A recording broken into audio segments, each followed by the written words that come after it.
Hola, bienvenidos. Soy el profesor Germán Sangüesa Muñoz y vamos a seguir conversando de un curso de evaluación de proyectos, un programa de apoyo para los estudiantes del Centro de Estudios Organizacionales. Y en esta segunda clase, como vemos acá, vamos a ver algunos contenidos importantes que, recordemos, siempre están pensados en los conceptos, los aspectos metodológicos de la evaluación de proyectos y un análisis tanto desde el punto de vista de la evaluación privada y también con énfasis en la evaluación pública, es decir, cómo analizamos y vinculamos todos estos temas con la gestión y las políticas públicas. Dentro de eso vamos a ver la empresa como unidad productiva o la organización y la gestión de proyectos, el portfolio de inversiones, elementos de la lógica de gestión de proyectos, es decir, ya en cómo se va a articular, cómo se va a instrumentalizar, el ámbito de acción de un proyecto y los proyectos de alcance mundial y nacional a efectos de dar ejemplo, tanto en una lógica nacional como internacional. Ustedes probablemente pueden analizar, y tal como lo estamos empezando a presentar en las diapositivas, que la empresa, pensando como unidad productiva, ¿cierto? Efectivamente hay empresas en el sector público-privado, efectivamente tienen condiciones o perspectivas de desarrollo sobre la base de establecer obligaciones, establecer inversiones, vincularse con inversionistas, ¿cierto? Moverse o desenvolverse en distintos ámbitos en una gestión específica para proyectos, ¿cierto? Lo que se llama ámbitos sectoriales. Lo mismo pasa en la gestión y las políticas públicas. Y desde esa perspectiva, que aparece como un flujo que se va presentando y que se va llenando en la presentación, efectivamente hay una importancia en lo que se llama la vinculación táctica operacional con la vinculación estratégica. Es decir, lo que habla esta diapositiva de la empresa y la gestión de proyectos o la organización y la gestión de proyectos es que hay un vínculo importante en términos de los actores que confluyen en la gestión de un proyecto y las relaciones entre portafolio de proyectos, necesidades de financiamiento, posibilidades de financiación, aspectos temporales y una cadena que origina perfiles de proyectos que, de acuerdo a sus criterios de factibilidad, se van lanzando a nivel de producto, de servicio en el sector privado y a nivel de prioridades, de acuerdo a los programas gubernamentales y la asignación de recursos, por ejemplo, que hace la Dirección de Presupuestos cada año y que notifica todas las reparticiones públicas de acuerdo al presupuesto que es aprobado por el Congreso Nacional. Y en esa lógica, como habíamos dicho, uno pudiera dar ciertos ejemplos. Si fuera un proyecto medianamente simple de vender algún producto o servicio, como dice ahí la diapositiva, algún elemento para alimentarse, para hidratarse o para participar en un proyecto específico, es importante la identificación. Por ejemplo, voy a vender galletas, voy a vender dulces, voy a prestar este servicio, ¿cierto? Lo voy a medir a través de cantidades, por ejemplo, para costear, para cuantificar cuánto voy a vender, en qué cantidades, en relaciones de tiempo, ¿cierto? Voy a valorar, y ahí es importante analizar los famosos precios. Recuerden que la teoría económica clásica habla que los precios los fija el mercado, por lo tanto, tengo que ir al mercado a analizar cuáles son esos precios. Desde luego, en el caso del sector público, la evaluación social de proyectos, debo analizar ciertas diferenciaciones, a lo mejor es un precio que no es el que voy a cobrar como si estuviera cobrando en el mercado, ¿cierto?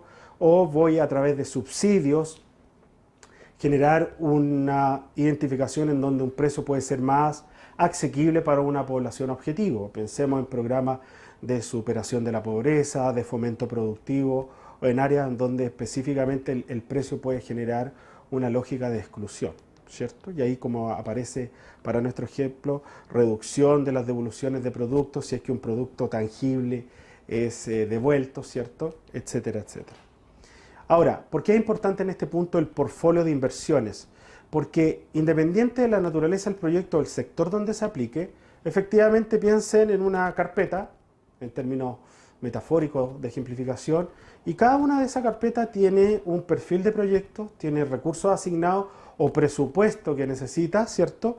Y ese portfolio tiene condiciones de prioridad, tiene condiciones de riesgo, tiene condiciones de rentabilidad y desde luego las organizaciones, las empresas privadas, las organizaciones públicas tienen efectivamente un portfolio y de acuerdo a las prioridades, a las condiciones reales, van asignando recursos. Y en ese sentido, obviamente, se busca en principio que la gestión de proyectos busque maximizar la rentabilidad de ese proyecto, y ahí hay que ver qué alcance tiene el concepto de rentabilidad, y minimizar los riesgos. Un elemento central, que esto es válido sobre todo en el siglo XXI, cualquier decisión, acción, proceso de planificación, proceso de diseño de instrumentos, que en este caso se plasma en proyectos o programas, jamás va a disminuir el riesgo a cero. Solo lo que se hace a través de técnicas, principalmente de análisis de la información, de indicadores de gestión, es tratar de minimizar esos riesgos, ¿cierto? Pensemos en forma particular, si nosotros no queremos comprar una casa o un departamento, efectivamente nadie sabe si vamos a tener durante 20, 25, 30 años, si es que pedimos crédito hipotecario, vamos a tener trabajo estable y vamos a poder pagar el dividendo, ¿cierto? Pero no por eso no vamos a dejar de tomar la decisión de adquirir una vivienda que es importante para nuestro proyecto de vida. Piensen lo mismo en el caso de una empresa, en el caso del Estado, cuando tiene que implementar acciones en donde el riesgo y la incertidumbre están, sobre todo en el siglo XXI. Pero efectivamente a través de distintas técnicas esos riesgos pueden ser más ponderados con mayores flujos de información. Recordar el problema de agencia. Esto viene un poco de la teoría administrativa y sobre todo la teoría financiera. En las agencias siempre hay distintos involucrados en una organización. Están los que son miembros de un directorio, por ejemplo, los que es el gerente general, sus empleados, los inversionistas. Y desde luego, por naturaleza, todos persiguen objetivos distintos. Por lo tanto, piensen que en la gestión de un proyecto pasa exactamente lo mismo. ¿Cuántas veces en un proyecto privado alguien dice, mire, esto sirve y es muy beneficioso? Y otros dicen, sí, pero resulta que mi inversión tiene alto riesgo y yo no me gustaría que se invirtiera todo en ese proyecto. ¿O para qué hablar en el sector público donde dice, mire, sí, es tan importante el mundo de la salud, pero también es educación importante, también vivienda, también pobreza? Por lo tanto, los distintos agentes, y en este caso el principal, ¿cierto?, trata de buscar y confluir a una gestión que permita confluir acuerdos para efectivamente otorgar una asignación de beneficios a todos los involucrados. Elementos de la lógica de la gestión de proyectos. Más de alguna vez van a escuchar el concepto de impacto, sobre todo, por ejemplo, en el sector público cuando los programas gubernamentales son sujetos de evaluación. Lo hace principalmente el Ministerio de Hacienda a través de la Dirección de Presupuestos. Y muchas veces vemos decir, mire, se asignaron tantos millones de dólares a este proyecto, se analizó qué pasó con esta población objetivo, se empezó a hacer, por ejemplo, un estudio longitudinal a través del tiempo durante varios años, esa misma población, y finalmente nos dimos cuenta que los resultados son muy pobres, son muy bajos. Es decir, el impacto del proyecto es bajo, la trascendencia, la efectividad, versus la cantidad de recursos que se asignaron, ¿cierto? Los actores, como habíamos dicho, muchas veces en la literatura se habla de los stakeholders, ¿cierto?, como los incumbentes que están siempre en la dinámica de un proyecto. No es lo mismo ser beneficiario de un proyecto que el inversor o el ejecutor, o el evaluador o el diseñador, pero todos y cada uno de ellos son fundamentales en la gestión de un proyecto, tanto público como privado. Enfoques de análisis. ¿Quién analiza el proyecto? Desde luego, las perspectivas de análisis son fundamentales, porque efectivamente, y lo que queremos plasmar acá, y que forma parte de los objetivos de aprendizaje de los programas que va desarrollando el Centro de Estudios Organizacionales, es tener una mirada comprensiva de todo y cada uno de los elementos, en este caso políticos, económicos, sociales, tecnológicos, ambientales, legales, que inciden en un proyecto. Por eso que cuando hablamos muchas veces de eso, nos asustamos en principio, pero piensen que a la vuelta es un tremendo desafío de analizar y que se puedan concatenar todas estas variables para después ver un proyecto materializado. Viabilidad. Si hay un concepto fundamental en la evaluación de proyectos, es la viabilidad, la factibilidad. Algo que se pueda hacer, pero por sobre todo se pueda mantener. Es decir, cada vez que nosotros analicemos la viabilidad de un proyecto, no estamos pensando en el corto plazo, porque a veces podemos tener los recursos para implementar, pero después viene una serie de elementos asociados a la mantención de ese proyecto, a la trascendencia, al aplicar una segunda etapa, y si no analizamos bien esos elementos, efectivamente nos podemos dar cuenta que no es factible en el largo plazo, no es sostenible. Y eso puede ser muy, muy nocivo para el inversionista en el sector privado y para qué hablar en el sector público, donde los recursos fiscales hay que cuidarlos, salvaguardarlos, porque por definición tienen un costo de oportunidad, como dice la teoría económica, muy alto. Si yo algo mal invertí, podría haberse invertido bien en otro proyecto.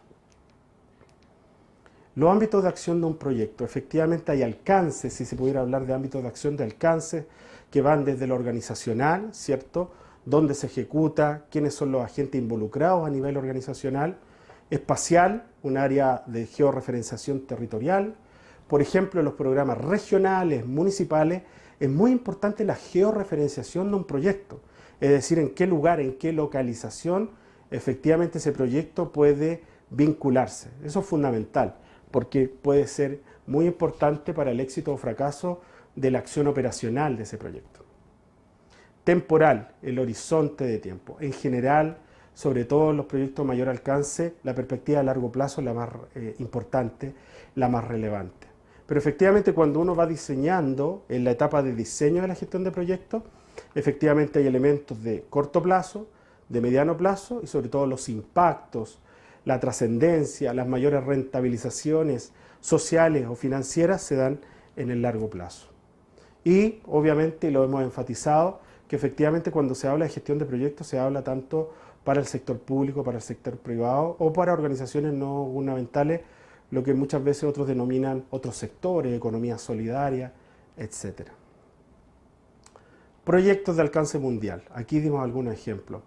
Parece que desde el punto de vista de lo que estamos viviendo, hay muchos proyectos en sí que nos cambiaron la vida definitivamente, en el mundo laboral, en el mundo académico, en el mundo empresarial.